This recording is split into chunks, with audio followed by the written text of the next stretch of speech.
ni ihurizo rikomeye kubona umukobwa uri mu kigero cyo kuba yasama inda mu gihe yaba yakoze imibonano mpuzabitsina idakingiye ngo ashobore kuvuga yemye ku buzima bwe bw'imyororokere, igihe bisaba kuganisha ku buryo bw'ibinini byiswe pilule dirandome, ahanini byifashishwa nk'uburyo bwa nyuma bwo kwirinda inda nyir'ugutwita atateguye nyuma yo gukora imibonano mpuzabitsina idakingiye.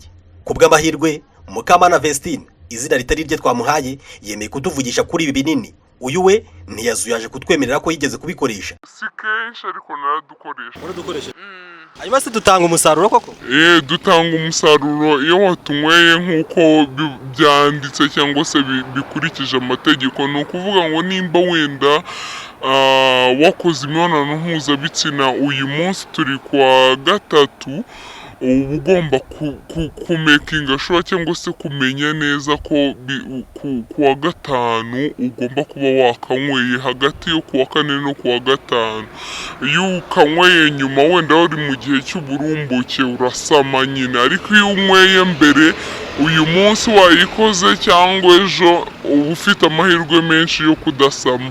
Twagerageje gushaka kumenya icyo abandi bakobwa bavuga kuri ubu buryo bwo gukumira inda zitifuzwa, ntibyadukundira. Nyamara Sibomana Eric, umukozi muri farumasi, avuga ko ibi binini byifashishwa kandi ngo kubikoresha ntibifatwa nko gukuramo inda. Iyo akimara gukora imibonano mpuzabitsina hatarashira amasaha 72 ashobora kugafata kakamurinda gusama.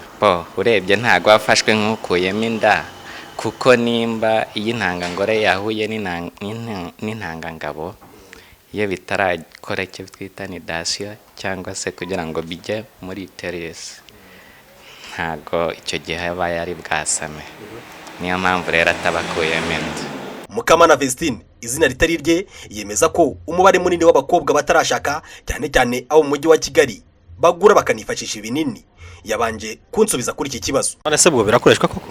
Abakobwa benshi cyane hano mu mujyi wa Kigali cyane ntekereza ko babikoresha ari benshi cyane, kuko kuri ubu nimba ari iterambere, umuhungu murakundana waba mutaryamana ntiyemere ko umukunda, noneho mwaryamana rimwe na rimwe akaba yagutera inda, ariko ukareba ukabona ntabwo ari cyo gihe cyiza cyo kuba wabyara wa mwana. Icyo ukora rero iyo mwarangije imibonano mpuzabitsina, ugura utunini turi bugufashe gutuma udasama. Ibyo avuga binashimangirwa n'abacuruza imiti muri farumasi. Baraza urebye. Ushobora kwakira abangahe mu gihe kingana iki? Nko mu cyumweru nshobora kwakira umwe cyangwa se babiri.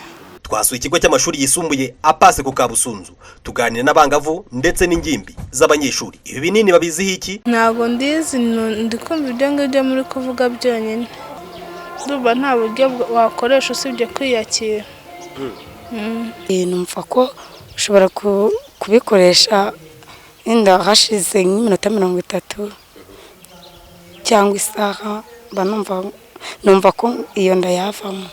Njye numva nasamye uwo mwana namubyara.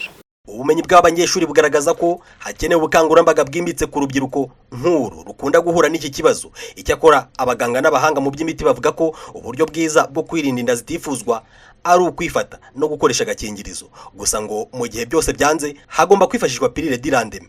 Akanini kamwe kagura ibihumbi 10 by'amanyarwanda, kandi ngo nta ngaruka kagira ku buzima bw'abagakoresha. Jehome Munyentwari, Royal TV.